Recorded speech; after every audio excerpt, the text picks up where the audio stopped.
Welcome to another edition of the Willy Bragg Show. I'm your host, Willy Bragg, and in commemoration and solidarity of Pride Month, we're doing a series here where as an ally to basically to end these troubled times, to show to the world that human rights cannot be stopped, and I'm going to try to do my part to make sure human rights will prevail. So right now we have Angie Moon coming back once again. Really cool person I met on Twitter last year. And anyway, introduce yourself and we'll get started. Hi, I'm Angie Moon. I'm the creator of The Diversity of Classic Rock, and it's a blog where I talk all about, the diverse people and the diverse sounds of classic rock. So all the men and women who made classic rock what we know it as today. And on there, I also write about some social justice issues once in a while, and then I also talk about travel posts. So I travel a lot, and I talk about my travels there, mostly like focused on vegan stuff and, anything classic rock related. Okay. All right. So, and as I said, we're living in troubled times in regard to one form of human rights or another, and it seems like we're seeing a return of fascism in various ways, shapes, and forms. Old-fashioned racism based on color. We're seeing a return of anti-Semitism. We're seeing a return of, and now what looked like for a while, some things looking like they were going away, like homophobia, transphobia, all this stuff. It looked like it was actually even going away among conservatives. Seems to be making a comeback. So, and I remember you were commenting about Florida, even though you live overseas, regarding Governor DeSantis. Yes. So here's a little history of me in Florida. So I used to visit Florida every year since my grandparents moved there. So they were basically one of many snowbirds that decided to, buy homes in Florida because it was cheap and the weather was nice. So they moved there, and my grandparents were living in Chicago. And they would spend, half the year in Chicago, other half the year in Florida, always avoiding the cold. Isn't that the goal? Isn't that nice?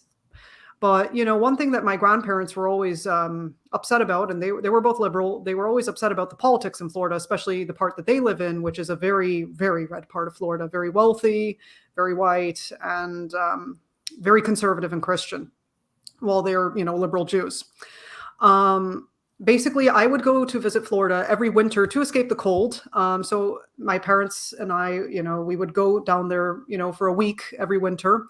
And then, eventually my dad wanted to move to Florida. So when I was a teenager, my dad took a job in Florida, and then he moved us all to Florida. So I'm originally from Chicago. So we moved from Chicago to Texas and then to Florida. And when I was a kid, I thought that Florida, was awesome, because I always associate with good memories of visiting my grandparents. But then the reality of Florida sunk in when I moved there for real and saw it like not just, as a vacation place, but as a place to live. I just didn't feel compatible. I missed, being up north where I'm from, Chicago, even though I don't sound like I'm from there. I've just spent a lot of time overseas at this point where my accent's changed. But I didn't feel like I was compatible. And at the age of 14, I realized I was bisexual and came out as bisexual. And I knew just the way that I was treated in Florida was so bad that I knew I had to get out of there. So I made it a point to graduate from secondary school early. So I busted my butt and got out of secondary school in 3 years when it would take 4 ordinarily. So I graduated from secondary school at 16, then worked for a few months, and then moved over to Canada when I was 17 years old. And went to university there. Then I went to university in Chicago, and then I moved to Ireland, and that's where I am currently. So, and when I was a teenager, I didn't see things improving in Florida. I know that, family of mine who live there. So I have a brother who lives there, and he says that, oh yeah, things are getting better. Things are getting more progressive in Florida, but I just didn't trust it. I had so much trauma from being in Florida and seeing how conservative it was that I I couldn't see it getting any better. And I made a good call and left when I did. And it kind of echoes, what my ancestors went through. So my dad's family, were from Eastern Europe, and they were Jews there. So they very much lived like Fiddler on the Roof, if you've ever seen that movie. And they were from those old towns, like the shtetls. And, things were pretty bad. Jews were persecuted even in those times, and they didn't see things getting better. So they had the foresight to leave for America. They were lucky enough that they did before the quota came in. Now, I had some family members who weren't so lucky because of the quota against Eastern Europeans and Mediterraneans, that they ended up staying behind. Anybody who stayed behind, dead. So that's what ended up happening. So yeah, it just reminds me of that all over again. And it's really no wonder that Jewish people, besides Orthodox Jews, are the most accepting of LGBT people of the Abrahamic faiths. I have noticed that myself in regard to the Jewish community, secular and even, moderately religious Jewish community reform. And I know it's a misleading term, conservative Judaism, and it's still a liberal form of Judaism, tends to be kind of accepting of the more or less, yeah. Yeah, like moderate. The conservative Jews are more or less accepting. One thing that they aren't as accepting of is people who are mixed background. Like I went to a conservative synagogue, and because my parents just decided to go to that because that was the closest one. They could have gone to a reform one. There were plenty of them around, but they chose a conservative one because it was like right by our house. And I was not accepted. I remember when we met with the rabbi, they told me, because your mom's a Gentile, you will have to convert. And I was 10 years old. And if anyone doesn't know the conversion process, I'll explain it. You have to go and submerge yourself into a pool naked. Yes, even if you're a child. They make children do this if they're going to make them convert. And my parents were not okay with that. I never went through with the conversion. I'm glad I never did. And that's the experience that made me an atheist. So I was an atheist from the age of 10. So I have it on my Twitter bio that I was an atheist since 2004. That's the year I was 10 years old. Right. Okay. Well, I know that like compared to most Protestants and most Catholics and most Muslims or whatever, as a whole, Judaism, as a general rule, tend to be the most accepting or the most allied faith-based allies of the LGBTQ community. I have noticed that over the years, and all of that, and I think it has something to do with the identity of being persecuted. What ultimately happened under Hitler in Germany, because they were also in the camps too. I mean, and they weren't released. That's the sad part, like that people don't realize, is that when the concentration camps were liberated back in 1945, LGBT people who were in those camps, they were not liberated. They were still in there. And homosexuality remained illegal in Germany for quite some time after that. And, I don't think there's been proper reparations for the LGBT community, like worldwide. Like in the US, as far as I'm aware, there have been no pardons. They had those homophobic, laws on the books up until 2003 when the Supreme Court case, was decided. They never pardoned anyone. It's been 20 years, no pardons. Well, the UK, at least when they, it wasn't all at once in the UK. Like in 1967, that's when England and Wales decriminalized gay sex, but there was still a discrepancy with the age of consent for homophobic reasons. And then in Scotland and Northern Ireland, they decided at different times. But anyway, so there were pardons, I think. Was it 2013 or 2017? I can't remember. I think it was around 2017 is when the Alan Turing law came in. One of those years, I can't remember. A little bit of interesting history about the 1967 decriminalization in the UK.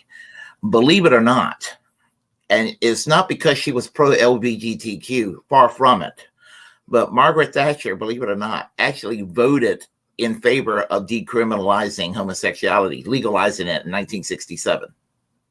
Huh. What was the motivation behind that?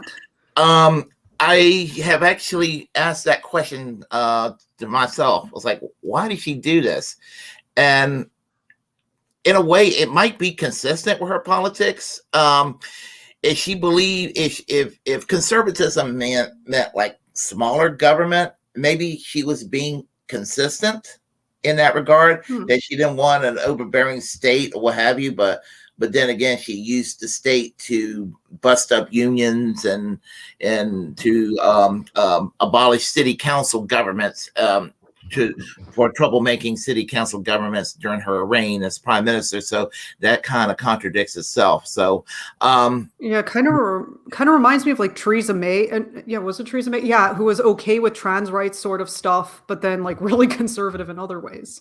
Yeah, of course. Things have gotten worse in the UK since then. Of course, the center right in Europe has always been, in modern times, a little bit more moderate than the American variety of it too. I mean, the religious folks are not as fire, brimstone, and judgmental as their American counterpart. They're a little more open toward the safety net than the American counterpart, and some of them would make Alexandria Ocasio-Cortez look like a right-leaning Tory. some, yeah. Depending who you talk to, or So anyway, I just thought that was kind of an interesting thing, and I'm not saying. Oh yeah, no, that is pretty interesting. Yeah, I'm not trying to sugarcoat Margaret Thatcher's memories. She's still very negative, but that was probably one of her little positive sides about her. What she did in 1967 certainly was positive. Oh yeah, credit where credit is due. Yeah. If you do the right thing, you do the right thing. Yes, and result same. Yeah. So anyway,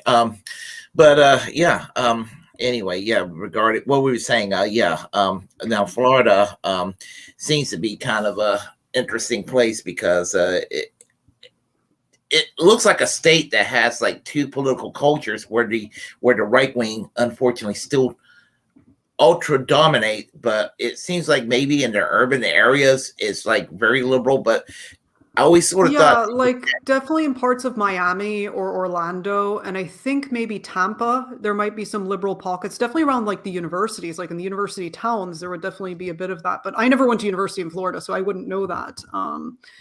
That might be something I need to ask my brother about, but Florida, I don't think is very purple in my opinion. I definitely think it's very red, much more red than people think. And I think it's just because there's just so many rich people, who set up shop there. And Florida is just made for that because they have no state income tax. So it's very attractive for people to come in, who are wealthy, so they pay less tax. Also, the Cuban Americans that live there are very right-leaning too. They are. Oh, yeah. Yeah, they're probably the most conservative among the Hispanic community in the United States, at least on foreign policy toward Cuba. I don't know how conservative they are on other issues, but I think what motivates them is they have in their minds that, it seems like a common trend among people who leave countries that are very communist or socialist, that they often do go right wing. Like, you saw it in like Ayn Rand, who was from like the Soviet Union or something. Yes. I know that some Venezuelans can definitely be like that, who leave the country. Some of them. I wouldn't say all of them. I think in my mom's family, the ones who did remain in Venezuela are more of the left-leaning ones, while the ones who left are much more I don't know. I don't know, actually. I'm not sure of everybody in my mom's family's politics. I know that my great-grandmother was a socialist and, she stayed in Venezuela until she died. Yeah. Yeah. Wow. There's no socialists in my family. I'm it. Yeah. It's just my great-grandma and my grandmother. Those two were socialists. Those two were PSUV supporters. And then my mom's not. And then, I'm pretty much alone in my mom's family now, I think, as far as being socialist. I don't know, actually. I haven't asked people. Doesn't come up much. I'm the red sheep in the family. Yeah. Let's see. But that was my impression that maybe the urban areas seem to be a little more progressive, and then you had the northern parts, which is more like the regular South. And oh yeah, like in the north, you'll notice like a huge difference with the accents. So in like the north of Florida, that's where you're going to hear like the heaviest Southern accents. Well, if you go south in Florida, you don't really hear as much Southern accents because a lot of people are transplants. And then of course you have the Latinos who move in, and some people who are Latinos who move to Florida, even if they were born in the US, they have a very Latino sounding accent. right. So like definitely Florida, I don't think they all sound like, the stereotypical Southern accent. No, not at all. Florida's a pretty unique place. The only part of Florida I've ever been was Orlando and Miami at the airport, and I guess that doesn't count. Yeah. Yeah. So yeah. But I know that like Dave Rubin recently just endorsed Ron DeSantis for president. Oh God, talk about self-hating. Yeah, it's I don't know how to feel about Dave Rubin. I mean, it's like, I saw him on the Rubin Report years ago having Ben Shapiro on the show, and he was supposedly this open-minded liberal that ended up agreeing with the right wing and saying, "Oh, well, everybody on my side, the liberals are all terrible people, but I agree with everything you say, all you conservatives." And then he's sitting there and say, "Well, maybe you can." Maybe since we're friends, maybe you can come out, hang out, come to something, hanging out, or come to some event with the family or something like that. And Ben Shapiro basically told him he can't do it because of who he's married to. And I'm just like, damn, he just sat there and insulted Dave Rubin right in his face, I mean. Talk about being a doormat. Like, that is a doormat behavior if I've ever seen it. And at Liberty University, I mean, he says that he was treated better by people at Liberty University than he ever been treated by liberals. Yeah, because you're self-hating, Dave Rubin. That they love that about you. I mean, and when the people who are on the left who hates Dave Rubin, they certainly don't hate him for who he sleeps with. I mean, they hate him for his views. Like, they hate him for the right reasons. Yeah, they when he decided to adopt, I guess 2 sons, he and his husband, the right wing went nuts. They went nuts. I mean, there was one conservative, and I can't think of her name. One conservative who she worked closely with. She was the only one that was like kind of like, congratulations. And she was like really, really nice about it and everything. And she got the hateful tweets. I mean, she on Twitter, and I can't think of her name, but they really let her have it. But the rest of the right wing. Dave Rubin is a name I don't think much about because he blocked me ages ago. Like, he blocks people just for no reason. So like, I've been blocked by him for years, and I haven't like gotten a new Twitter account or anything. It's still the same one as, back when I was tweeting years ago. And yeah, I don't even know what's going on. I'm completely out of the loop with Dave Rubin. Yeah, well, I don't really keep up with him anymore, but I'm just saying, I just heard that recently about him endorsing Ron DeSantis for president. And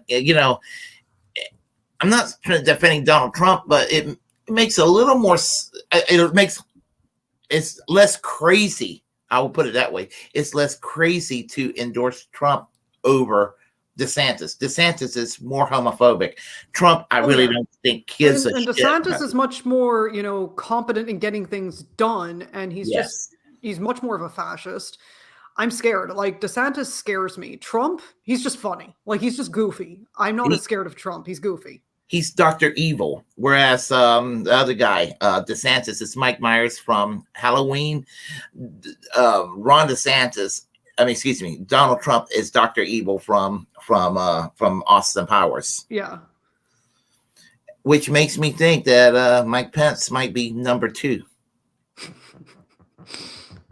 I love Austin Powers. That movie really just changed my life. That's what got me into the 60s and the classic rock stuff. Like, if it weren't for that movie, I wouldn't be me. Question for you. You remember this is just an aside. We'll get back to it. The movie What's New Pussycat. You ever seen that movie? I haven't seen it, but I've heard the name. Okay. If you ever watched the movie the Peter Sellers character of Dr. Fritz Fassbender, I am convinced that's where they got the character of Austin Powers from. That's the inspiration behind Austin Powers, the Peter Sellers character in Once New Pussycat. Just saying that as an aside. Yeah, I definitely think aesthetically his like appearance is definitely based off of Peter Asher from the 60s, from Peter and Gordon. I'm just very convinced he's based on Peter Asher appearance-wise. I can see that too. Yeah, I can see that as well. Yeah, but I think if you ever watch New Pussycat, you see if you see the character Dr. Fritz Fassbender, that the Peter Sellers character, you'll be like, that's where they got the idea of Austin Powers from, you know, because I mean he's like a sex-obsessed sex therapist, all of that in the movie. I'll need to watch that. Yeah. Getting back to the Florida fascists. I mean, you know, as much as I hated George W. Bush and consider him the worst president ever, when 9/11 happened, he did make a half-ass effort, and it doesn't justify the war crimes he did, but he made a half-ass effort to say this is not about Islam. This is about, you know, supposedly the bad apples. I mean, he did kind of try to do a spin on it. This DeSantis guy, no, not at all. I mean, I mean, when he did the Don't Say Gay bill, it basically targets that community exclusively, and without even saying, we're not saying everybody's like that. It's like, no, we're going after them. That's basically what DeSantis decided to do. I mean, and I do kind of regard the LGBTQ community in America. If you want to call this the Weimar era in America, the LGBTQ are the new Jews.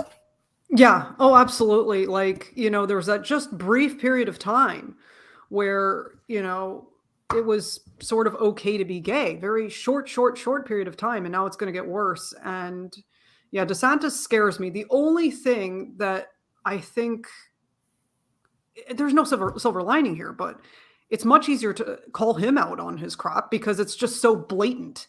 Well, with other conservatives, I found it harder to call them out because, you know, they'll always be like, oh, it's, you know, hate the sin, not the sinner. And they'll try to sugarcoat things. And I'm like, it's so much harder to call those people out. But at least DeSantis, I mean, at least most people, anybody who's sane can see how evil he is. The sad part is America's full of insane people. It's just sad. Absolutely. And it's not just Ron DeSantis. I mean, people like Marjorie. It's a whole culture in the right. It's a whole culture. Absolutely. Marjorie Taylor Greene and all these folks out there, they have actually normalized this kind of hatred again. And I thought this thing was coming to an end. I thought that maybe the Republican Party was going to be socially a little more libertarian leaning. They was going to still endorse the same insane economics, you know, but I thought that I thought they were going to start being more libertarian leaning. But here's what they do. They try to sound like libertarians until a certain point, and then they rip their mask off. I mean, like, for example, right now they sound a little bit anti-war. But as soon as DeSantis comes back in there, a Republican comes back into the White House, that neoconservatism is going to come back. He's basically George W. Bush with all the real and imagined scary things about Donald Trump without the comedy show. Yeah, he has no charisma, and then he also, like, he's a sick person because he, like, didn't he witness, or didn't he actually torture people in Guantanamo? I can't remember if he witnessed or actually did torture people there. Yeah, he was. Yeah, like, he should be behind bars. Like, all those people, like, all the people, like, in the Republicans, in the Democrats, these are all people who belong behind bars. But, you know, it's a big club, and they're never going to lock each other up. No, that's never going to happen.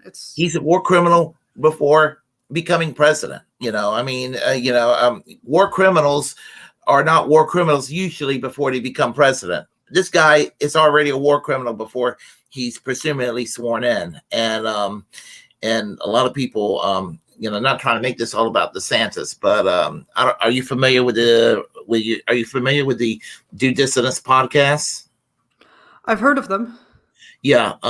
Actually, they got some people listening to them from Ireland, believe it or not, they right now. But that doesn't surprise me. Ireland definitely has quite a few like left-leaning people, and we have like left-leaning parties that do have, representation in the Dáil, which is our parliament. well, Russell Dobler, who's one of the co-hosts of Due Distance, basically said that they're not going to allow Donald Trump back into the White House. That they'll do whatever it takes to make sure that Donald Trumps don't come back into the White House, and that they're in the tank for Ron DeSantis. So it is not a foregone conclusion that Donald Trump is going to be the nominee. So it's like, scary. Like, I don't like the Democrats. They're not doing enough to defend the LGBT community. It's all just virtue signals. It's all just words, but no actions, nothing. They're not doing anything to defend, women's rights or women's healthcare or LGBT healthcare. They're doing nothing. They're doing jack shit. And, I'm glad that I've left the United States. I'm very lucky to. But, where I am, you're still on your own for healthcare. Like in Ireland, like people still think that, oh, you have, Americans think that you have universal healthcare here, which no, we don't. We have a glorified version of the American system where you still need to have private healthcare. And, you have to wait a long time for any sorts of procedures. It's very sad. And then on top of that, here we have a really bad housing crisis where it's all over the country. It's not just in one part. No, it's everywhere. Yeah, there's people my age who are stuck living with their parents or in house shares, and that's why people in my generation can't start families. Yeah, I was saddened to find out about Ireland's healthcare system. I think I found out about it before I met you, but and then I found out more about it from you. Yeah, that Ireland's healthcare system is just basically a glorified version of maybe better than Obamacare, but not. It's glorified Obamacare, basically. I was just shocked. When I moved here, I thought, oh, come on, they got to have something like an NHS. They absolutely do not have anything resembling the NHS. I mean, the NHS is, declining in quality and, stuff like that. But it's even worse here. Like, that's why I want to just, tell British people, if I could tell them anything, you need to fight to save your NHS. Exactly. And not only save it, improve it. It needs to be stronger. It absolutely does. Because, it's, if you don't have a healthy population, everything falls apart. Exactly. And I just assumed that there would be something like an NHS or something like a single payer Medicare for all system like Canada or France or Sweden or something like that. But no, it's glorified. I've heard of there's proposals for Sláinte care. Sláinte is the Irish word for health. And it just sounds like Obamacare, but Irish. It's no better. It just sucks. Like, you're making everybody buy insurance. That doesn't improve anything. That just enriches a few people at the top. And that's exactly what happens here in Ireland. I was recently watching a video by a South African guy who was talking about, corruption over there. And I was like, oh yeah, this just sounds like what's going on in Ireland. What's going on in Ireland doesn't sound very different from what's going on in South Africa. Yeah. Yeah, well, you got corruption everywhere. I mean, everywhere. You can't escape corruption and everything.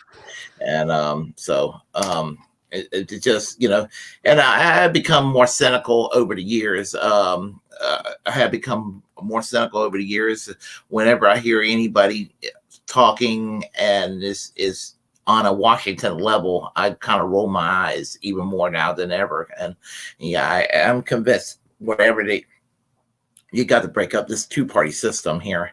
And that's... Oh, yeah. Like, I won't vote in the United States. I mean, because in the US, you have to mail back your ballot, at your own expense. You have to pay for the postage. It's not like I can just go over to the consulate. If I could go over to the consulate and vote, whatever. Okay, fine. I can do that. But no, I have to post the vote at my own expense. And then not only that, you have to jump through a bunch of hoops. It's almost like a Japanese game show trying to make sure your ballot counts, doing all these things. I was like, screw it. Why am I going to bother? I'm not voting because there's nothing worth voting for. And, these vote blue, no matter who, whiny, people on the left, they get mad at us for, saying, oh, you're helping the Republicans. I'm like, I'm not voting for them. How am I helping them? I'm not voting for them. I'm not voting for anyone. I'm just, sitting here being upset, I could do more and I could, get more involved. You're not voting for them. You're not contributing the money to the Republicans. You're not doing anything that's going to be beneficial to either party. I don't get it. Yeah. Yeah. And like, even more than that, I mean, I'm not a citizen here yet. So I think I will be soon, though. I did get approved for Irish citizenship. So I will be a citizen here soon. So finally I can do maybe a bit more here. But, Yeah. you know, it's it's ridiculous. Yeah, I've gotten some criticisms here for supporting Cornel West for the year 2024. You know that Cornel West He's the best option there is out there. Like when I watched that video of him announcing his campaign, I was like, yeah, this is what I was hoping Marianne would be. That's what I was hoping for. Marianne Williams is okay, and he lacks in a couple of little areas policy wise. Same thing with Robert Kennedy Jr. He lacks in a couple of little areas policy wise, and all of that. They're both working inside the Democratic Party, which is a problem. And if they could do a dirty break, they would get some respect, if they decided to say, the hell with it, we're going to do this independently. I think that since they're not going to do a primary, the Democratic Party, no official debates, they have to take it to independent media. Sounds Orwellian. Democratic Party, my ass. Orwellian as hell. Like, they're not. Like, so many political parties, they'll have something in their name, but then they're the complete opposite of it.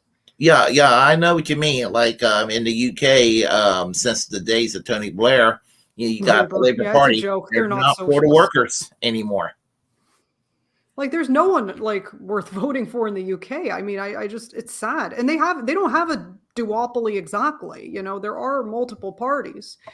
And, it's a little bit better. All I'm hoping for with the UK, I will say this may be a hot take. I am hoping for a breakup of the UK. I am hoping for Ireland to become one. I'm hoping for Scotland to be independent, and I'm hoping for Wales to be independent. I would love to see that. I want to see the UK break up. I would be very happy to see that. My prediction is that Ireland will be one again one day, but I think that England, Wales, and Scotland will remain together. That's my Oh yeah, like the SNP sort of corruption stuff. I don't know too much about it. I just know there's a lot of corruption. Because Nicola Sturgeon just got arrested. And then her husband was arrested a while, some weeks back. I don't remember. But, God, all I know about this year is just no heroes politically. There's just none. So I'm always skeptical of every party now. It's crazy what's going on everywhere. Everywhere is what's going on and all of that.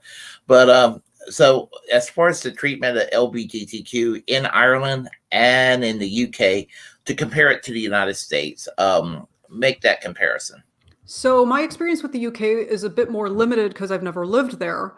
But in Ireland, I would say it is a lot better. So what's interesting is the US is moving backwards on social issues. Ireland is definitely moving a bit forwards, although it's taking some time. I don't think people are as outwardly homophobic here. However, there are definitely issues with homophobic hate crime here in Ireland. There definitely are some. I've definitely seen, incidents of it reported in the media. But I think a lot of people are much more accepting of gay people here. And I don't think that they're going to roll back on gay rights here. I don't think so at all. One thing I do worry about, I don't see the far right here are not as strong as in the US. There's not as much of that. But, I always worry because these decades of neoliberalism is a recipe for a rising far right. Because, all this reactionary stuff. And I'm worried, that, when people are poor and when people are depressed, they're the easiest to take advantage of. And that's exactly what these cults try to do. They take advantage of people. Neoliberalism is basically a playground for fascism because people they kind of they exploit fears of people. Because here in the United States, I'm not going to say racism never went away, but racism was considered impolite. It was considered something to be ashamed of. If you said anything that was even remotely racist over the years, you used to get canceled for that. You used to get canceled. You'd have to issue apologies. You have to go on an apology tour. Now, there's just so many people are emboldened because of the rhetoric that you hear on the right. And then I find that Democrats are also, very casually racist as well. They'll just say some things about Latinos that are just casually racist. They'll say things that are anti-Black, low-key. And, Native Americans are just used as political footballs. They're only mentioned, during campaign season, and then they get ignored the rest of the time. I don't think the Democrats are very good as far as race issues. Yeah, with the Native American population, it's like I think that people, it's like people from a distance look at them as an honorable culture, but on the other hand, when it comes right down to it, they end up discriminating against them. It's really weird how they deal with the Native Americans in the United States. Yeah, yeah, for sure. Yeah, that sort of thing. But yeah, as I said, it just made a comeback. And you can see it through its most ugly form with the Charlottesville situation. I mean, that was just. Now on a First Amendment grounds, those assholes had a right to be there to march. They didn't have a right to go and assault those people, that the anti-racist protesters, like the guy that ran over those people. That should not have, that should be zero tolerance for that and what have you. But, it's just those people, those people it's much more mainstream. Unfortunately, they represent the mainstream these days more than people think. They're not the French like they used to be. And there was a time that these dorks with the tiki torches that they bought from Walmart, they would have been considered just absolute nutcases.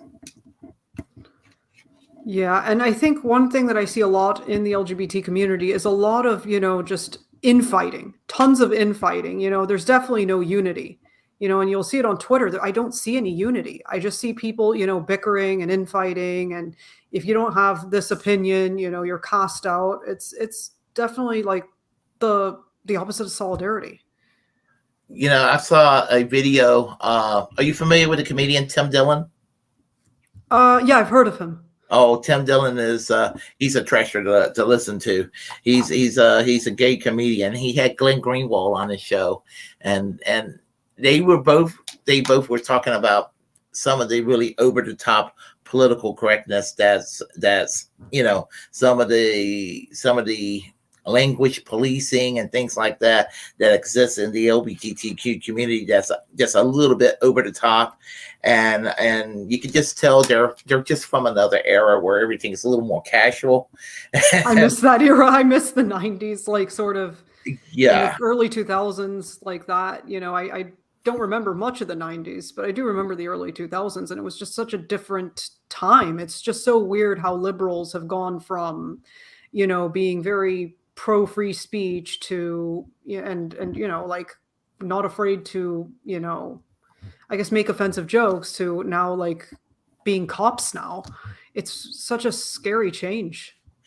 I think they got that. I think they learned their lessons from the right. I think they learned it from the Christian right, but instead instead of beating you down with a Bible, they'll beat you down with a stalk of broccoli or something like that, or a stalk of celery. With tofu, they just throw tofu. They throw tofu at you. Yeah, yes, it's tofu liberalism. Yeah. Tofu eating rokarati or whatever they call it. Yeah, and that's what it comes down to. And in either form, that turns a lot of normies off. Oh, it does. It absolutely does. Because how are you gonna they expect people to read theory, and then it's like, okay, can we just talk about economic issues that unite everybody? I just want to talk about healthcare. I want to talk about, getting housing for everyone. Like those are things that unite people. No, instead they want to just divide people and just talk about identity because, you can still uphold the capitalist system while playing identity politics. It doesn't cost anything to talk about identity politics, it doesn't cost anything. And so they'll, that's when they killed Martin Luther King, when he started talking about class issues. That's when they killed him. Fred Hampton. Look at what happened with him. Martin Luther King. Yeah, exactly. And that's when you start to make things.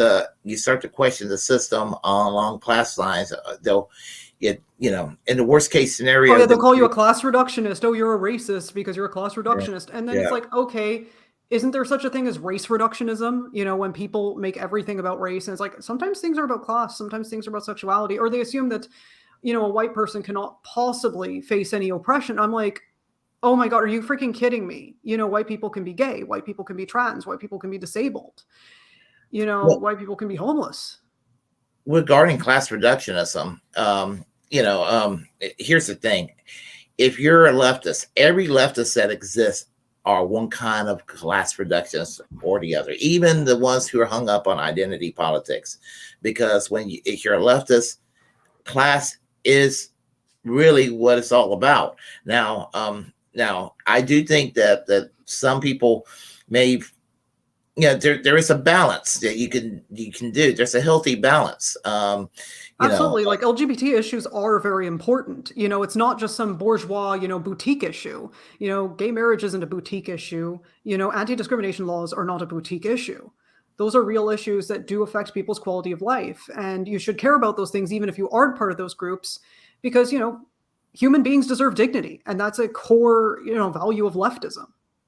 Yeah, this is the way I sum it up. I consider myself a very simple person. It's all about expanding human rights. It's all about human rights and every man and woman. And I'm saying the term, when I say all lives matter, I'm not saying it in the dismissive way that some would say it when discussion of Black Lives Matters comes along.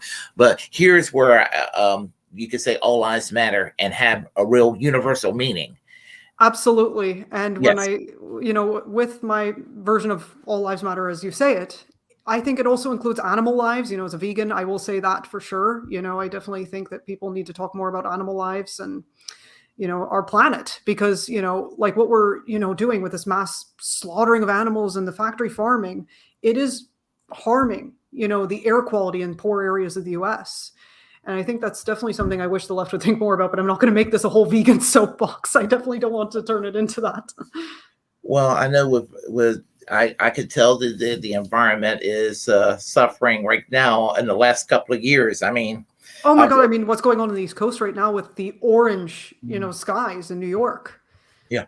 Yeah. I could tell and anybody who's living in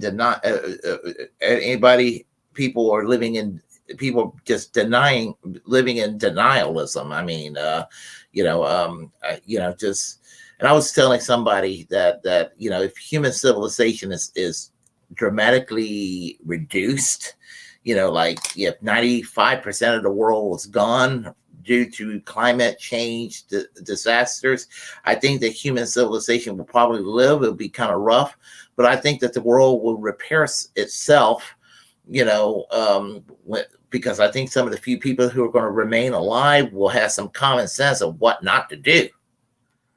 Right. And I even see people talking about how Idiocracy is a documentary now, at this point, like looking at like what's going on now. But like back to what you're saying about the environment, it's a big reason why I'm child free. I had a hysterectomy. I'm sterilized now, so I cannot get pregnant. I cannot have children.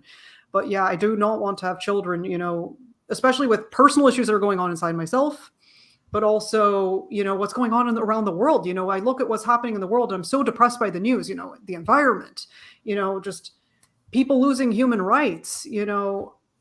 I just can't, in good conscience, bring life onto this planet, knowing what's going on right now, especially like with the pandemic. It got me thinking, I, have the opportunity because, medical advancements and stuff to not have kids because of birth control.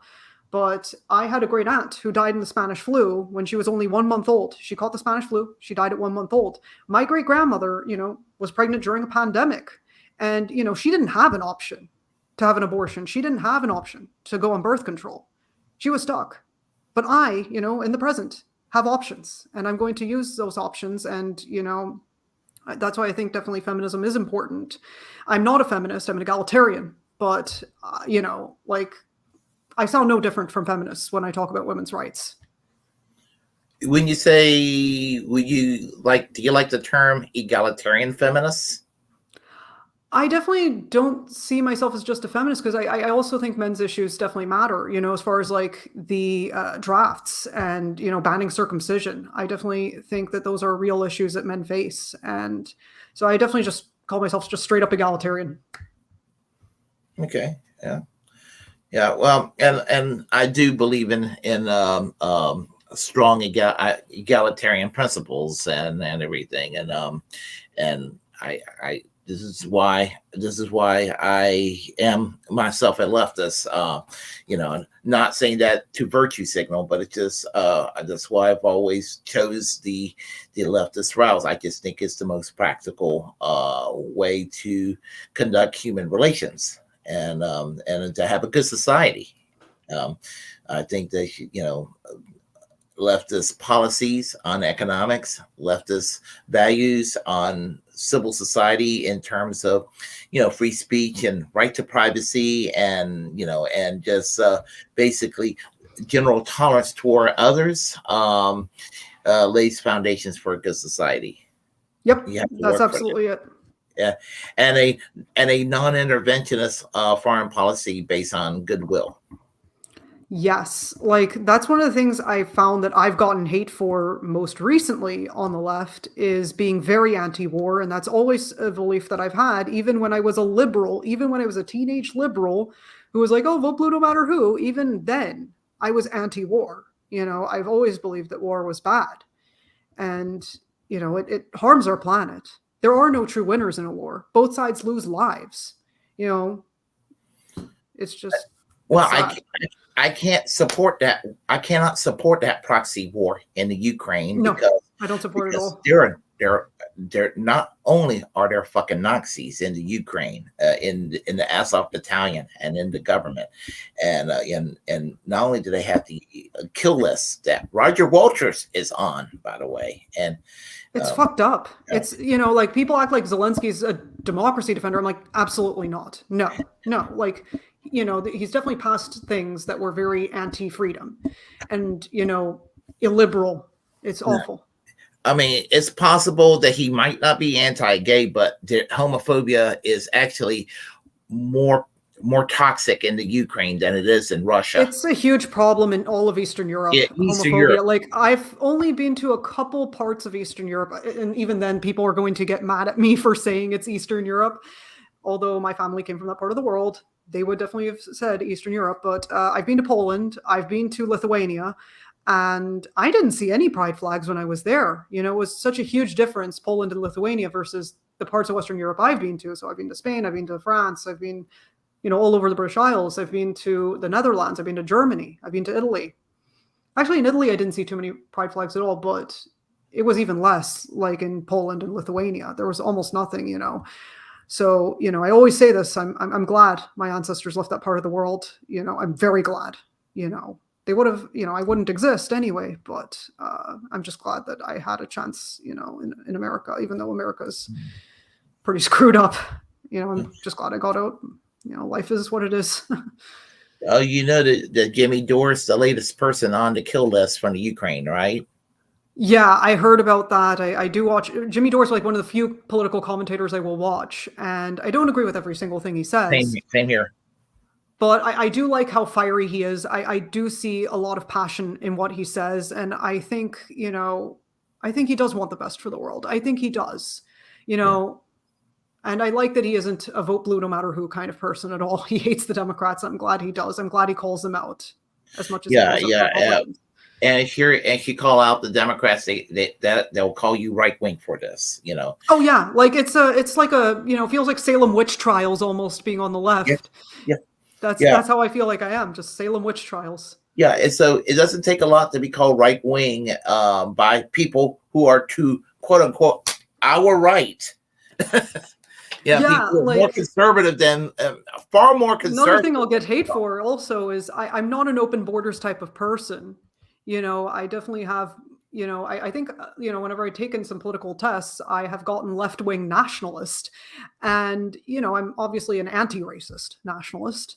And, people will hate me for that, even though I'm like, no, dude, like if you go to Europe, you'll see nationalist movements that are anti-racist. You'll see left-wing nationalist parties. I saw them in Europe and I'm like, yeah, I think it is possible to have a left-wing nationalism. And, it's something that can win over the working class. Like for example, a lot of working class people are very proud of their country. And, if you're born and raised in a place, you should have a right to, you should be, You should be able to buy a home in the country you were born and raised in. You should be able to buy, homes there. No, instead you're being priced out by these rich people from overseas who are hiding their money and property. It's sick. Yeah, I don't know if they're still in existence, but I know in the Basque region of Spain, there's a political party, which is a left-wing nationalist group called Harabatasuna. And they're like, they want a sovereign Basque nation, but they're left wing. Example. So that sort of thing. And part of my ancestry on my mom's side of the family is from the Basque region of Spain. My grandmother's family came from the Basque region of Spain. So, and I'm looking forward to visiting Portugal and Spain next year. So, and I know that should be amazing. And I know that both countries are very, they're very accepting over there. They were one of the early countries to legalize same-sex marriage. Yes. Yeah, I think they're progressive on LGBT issues, definitely in Iberia. They're very, very progressive there on that. And I'd say the other thing that I find that they're a lot more progressive on, although not perfectly there, is legalization of drugs. Like Spain, they have those cannabis social clubs. Now, I have my criticisms of them and I have my concerns. I've talked about them actually on a blog post on my website where I talked about comparing, legalization of cannabis and gay rights. Mm-hmm. And one of the concerns I have of these cannabis social clubs is a lot, it's pushing it underground. It's pushing drug consumption underground. And, one of the things I worry about is discrimination. And it's not something that's talked about here. In Ireland, we have a citizens' assembly on drug use here, and they're hopefully going to liberalize the drug laws here. But one of the things I worry about is they're going to go suggest something way too moderate. And it's just going to be an aggravation of the problem that's going on currently here right now. But yeah, these social clubs, the problem that I notice, and nobody's talking about it here, because I don't think there's enough representation of people of color in, the Citizens Assembly, is my concern is discrimination in those social clubs. And the reason I think about that is because of my family background.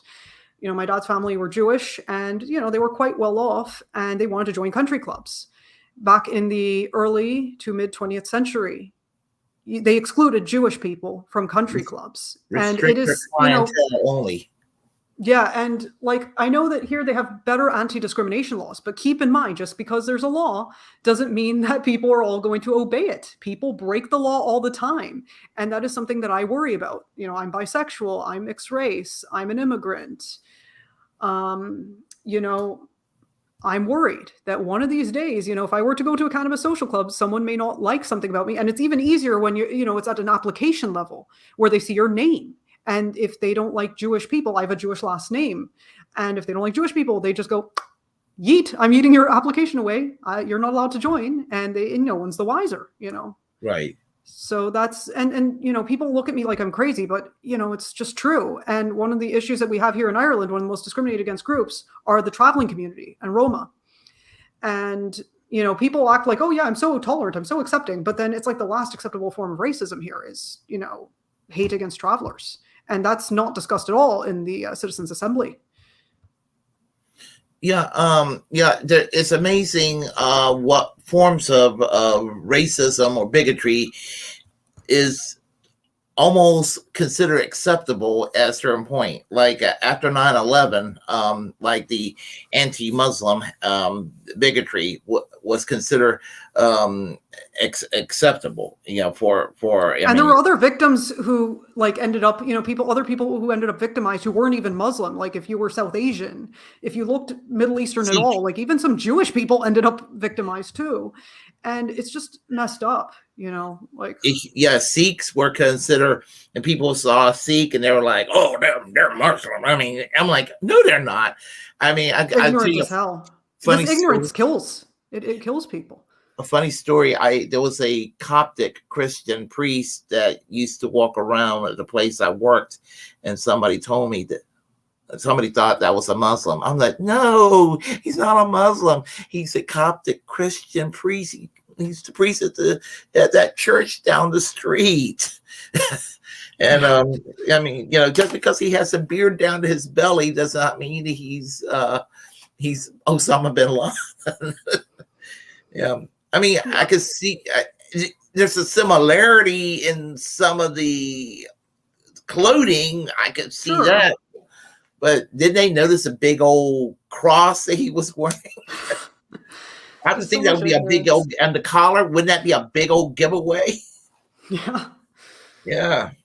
But it's crazy. But anyhow, some things are, some things are considered acceptable, and all of that. And it just, I mean, even here, like, I don't think people think too much of Jewish people, but I know one thing for sure.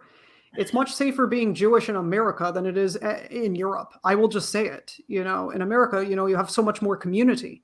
But here in Ireland, I mean, I make a joke that once I leave, if I leave this town, that's the entire Jewish population gone because I'm it. Yeah, but here in America, I mean, it's bad still, but it's made a comeback. I mean, it looked like something that was weird 35 years ago. You saw somebody who's anti-Semitic. It was just like that was some fucked up crank, but it's back. It's back. It's scary. Yeah. I mean, and like, even if you just make Aliyah to Israel, it's still bad. Like, yeah, sure, I could make Aliyah to Israel, but one of the things I worry about with it being accepted by Jewish people is, having being married to a Gentile and then having a Gentile mother. That's definitely like one of the things that I do get, scared, if I talk to Jewish people, are they going to accept the fact that I have a Gentile mother? I didn't have any choice in this, but it's just how it turned out to be. I don't deserve less respect.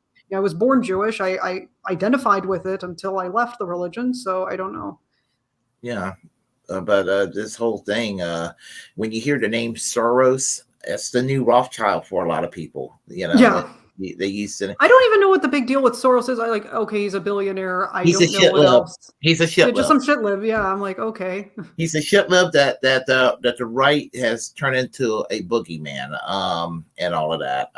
And there are legitimate criticisms of George Soros. Oh, sure.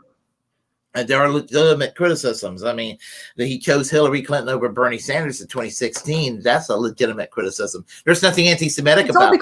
It's all because of capitalism, because Bernie was a threat. Billionaires saw Bernie as a threat. Yeah. And definitely not anti-Semitic to criticize George Soros over that, because Bernie Sanders is Jewish. So yeah, like that was the thing. Like I was hoping, like that's one of the things that made Bernie Sanders different from Jeremy Corbyn. Like Jeremy Corbyn, he's a Gentile, so it's easier to knock him down for any like sort of criticism of the government of Israel. But Bernie Sanders, a little harder to do that to him because he was born Jewish. He's a descendant of Holocaust survivors. So it's definitely harder to attack Bernie on that, but easier if it's a Gentile. He even lived in a kibbutz in Israel in the 1960s. Yeah, I mean, so Oh yeah, the kibbutz system is very interesting. I have family who live on one. Yeah, and even when that's brought up, one right winger said, "So what? He lived in a communist kibbutz." So yeah, it was just, and because this one guy, Mark Levin, he's a Jewish guy. Mark Levin, he's a right wing commentator. He actually called Bernie Sanders anti-Semitic.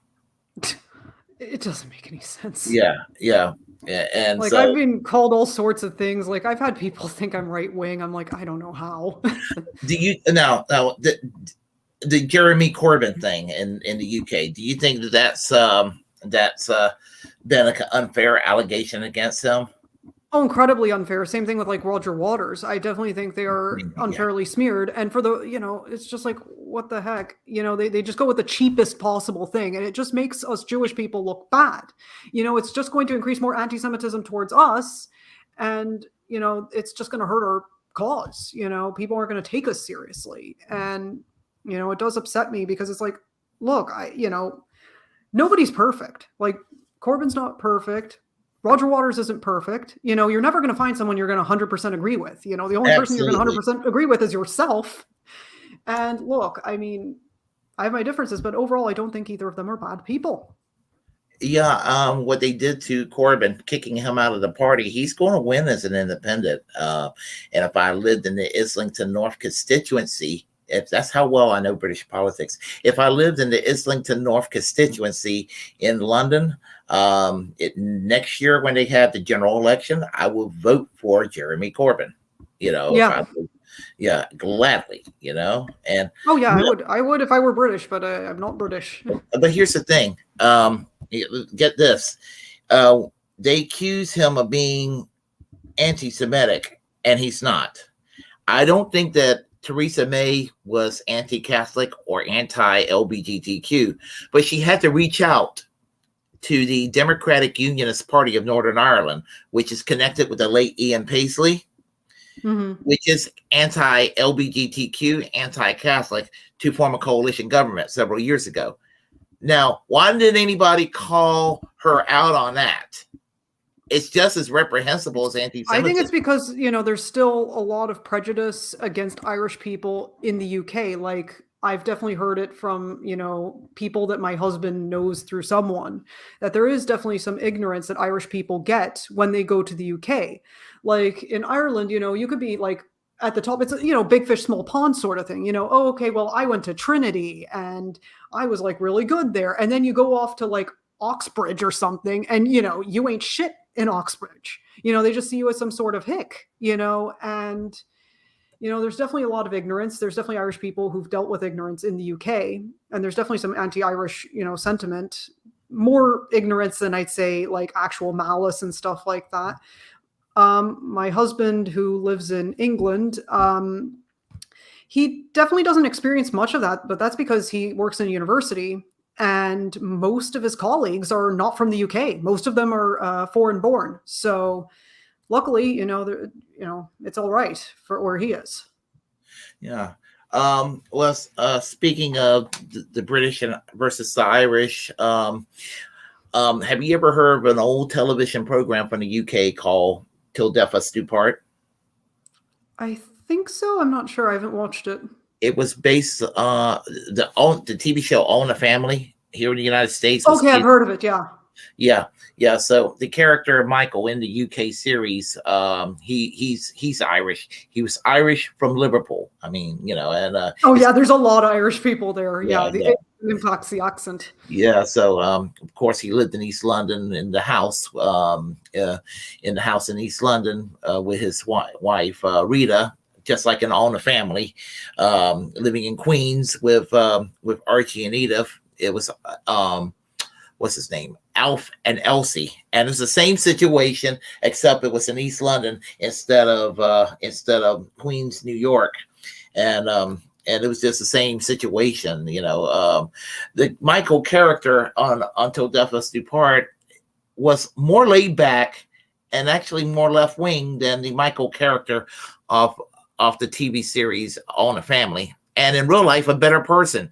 Rob Reiner, he just became a silly shitlib, but Anthony Booth in real life, to play the character of Michael Rollins, he was the real life father-in-law of Tony Blair. And he used to go down on 10 Downing Street when the Iraq War started to argue with his son-in-law why you're engaging in these war crimes. And they used to have to take security to escort him out of 10 Downing Street. And he and his son-in-law did not get along because Tony Blair basically, turned the Labour Party into almost a Tory-like party. And Anthony Booth was old Labor, like an old line socialist to the day he died. So, so if you ever get a chance, you can find like whole episodes on YouTube of Till Death Us Do Part. Okay, I'll give that a look. The old ones from the 1960s all the way to the time the show ended in 1976. It was 1965 until 1976 the series lasted. Yep. Same plot, but Archie Bunker would be considered a liberal compared to Alf Garnett. The bigotry of Archie Bunker was soft compared to Alf Garnett. Alf Garnett was really, his bigotry was vicious compared to Archie. There was no comparison. They softened the bigotry of Archie Bunker in comparison. Wow. Yeah. So, Yeah, it's amazing. Some of the British shows that they Americanized. Steptoe and Son was Americanized into Sanford and Son, for example. Mm-hmm. Yeah, so just things like that. I love British television, so that's I especially old classic television series from the BBC. So, yeah. Any final words? Not much. Anyway, if you want to support my work, just check out the Diversity of Classic Rock, which can be found on crazyonclassicrock.com. And I can also be found on Twitter at the Angie Moon. And then my Instagram is Angie Michelle Moon. All my socials are linked on my website, crazyonclassicrock.com. And, also in the description box here too. Absolutely. Let's check on the chat line here, and I have to go to work in a short while. So, okay. Let's see. Janine, Queen of Hearts, Torch says hello. Let's see. Billy Bong Thornton says the Democrats are worse. Screw them all. Let's see. When will the cesspool Washington implode? That sounds so Biden. Yeah, I think it was in reference to something about the racism of Biden. Meghan McCain, who's horrible. Let's see. I remember Madonna receiving hate for defending the Roma people. Yep, and I think that's just about it. When I sign off, if you stick around, I need to tell you something real quick, and then I have to go myself. So, okay. All right. Let me just wish everybody well and everything. Everyone, y'all take care. Remember to hit the like button. Hit the like button. Be sure to subscribe. Hit the notification bell and all that. Feel free to share the content on this program. As a First Amendment absolutist, it's my duty to inform you to create your own platform and utilize it, because we are the muckrakers of our time. Reject corporate media. You know the deal. And until next time, I am Willy Bragg, and I will see you all in my next stream, whenever that'll be. Y'all take care. Bye-bye.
Hey.